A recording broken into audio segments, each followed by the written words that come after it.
सांगितलंय आपण परांना सुद्धा या काळात घेत नाही. तर ही सगळी सेवा आपल्याला सेवेकऱ्यांच्या माध्यमातून करायची असते. निर्वाह त्या घेवड्याच्या शेंगाच्या वेलावरती करत असतात. पण ज्यावेळेस सद्गुरू त्यांच्या घरापासून जातात आणि त्यांच्या घरा नाव स्वामींचे, नाव स्वामींचे, नाव स्वामींचे येता माझ्या ठाई रे, ठाई रे.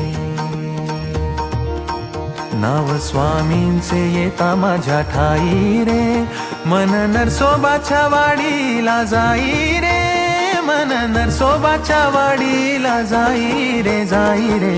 श्री स्वामी समर्थ जय जय स्वामी समर्थ, श्री स्वामी समर्थ जय जय स्वामी समर्थ, श्री स्वामी समर्थ जय जय स्वामी समर्थ.